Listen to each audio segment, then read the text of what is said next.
भीम। तो मेरे साथ जोर से बोलिए, जय जय जय जय जय भीम। जय भीम जय भीम। नमो बुद्धाय। मेरा नाम दुर्गेश है, मैं कक्षा 9वीं में पढ़ता हूँ और मैं भिवानी से आया हूँ। मैं आज आप सभी के सामने एक बुद्ध से जुड़ी एक घटना, एक तरह से कथा सुनाना चाहता हूँ, तो आप लोग ध्यान से सुनिए। एक लड़का था, उसके एक बीवी और 2 बच्चे थे। उसने अपना घर बार छोड़ दिया। वो बहुत गरीब था।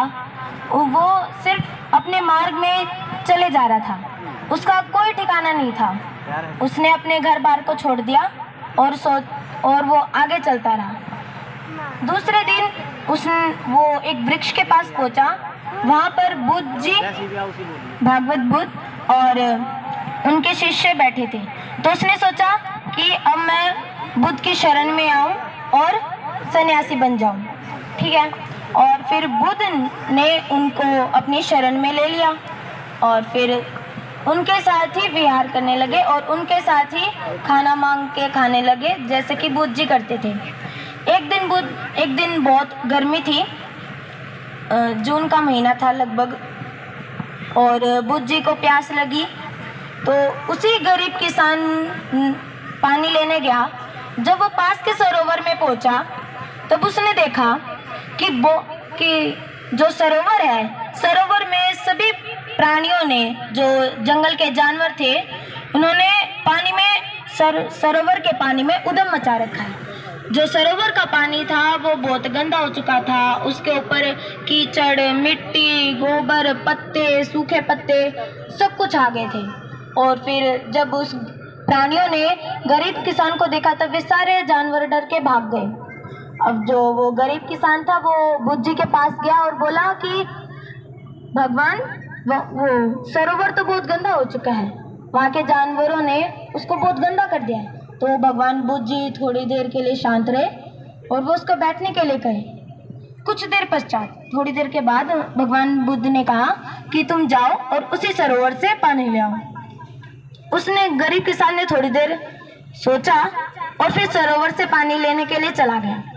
वो मन में सोचता रहा कि भगवान बुद्ध सरोवर का गंदा पानी कैसे पिएंगे। फिर जब वो सरोवर के पास पहुंचा, तब उसने देखा कि सरोवर का पानी बिल्कुल शुद्ध और साफ और निर्मल है। फिर उसने गरीब किसान ने पानी भरा और भगवान बुद्ध के पास चले गए और उन्होंने ये प्रश्न किया कि कुछ देर पहले तो सरोवर का पानी इतना गंदा था, इतना अशुद्ध था, और अब वो इतना निर्मल और स्वच्छ हो गया है कि उसमें अपनी परछाई तक साफ दिखती है। तो भगवान बुद्ध ने कहा कि ये जो सरोवर है, ये हमारे मन की तरह है।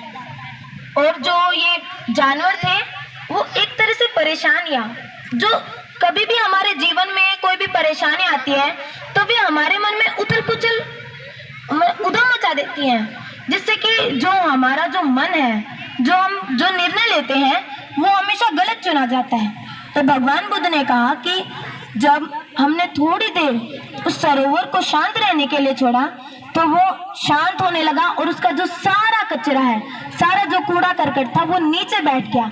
उसी प्रकार जब हम अपने मन को शांत रखते हैं, तब जो हमारे मन की जो गंदगी है, वो नीचे बैठ जाती है और हमारा जो मन है, वो सही निर्णय लेता है। तो इसीलिए कभी भी हमें, तो इससे गरीब किसान को समझ में आ गया कि उसने वो गलत निर्णय लिया। तो वो अपने बीवी बच्चों के पास गया और अपने घर को संभाला। हमें इससे क्या शिक्षा मिलती है कि हमारा जो मन है, वो एक तरह से चंचल है। हमें जो भी निर्णय लेना चाहिए, वो सोच समझ के लेना चाहिए और शांत मन से लेना चाहिए, क्योंकि शांत मन से लिया गया निर्णय वो हमेशा सही होता है। तो एक बार फिर से बोलिए, जय जय जय जय जय भीम। जय भीम जय भीम। नमो बुद्धाय।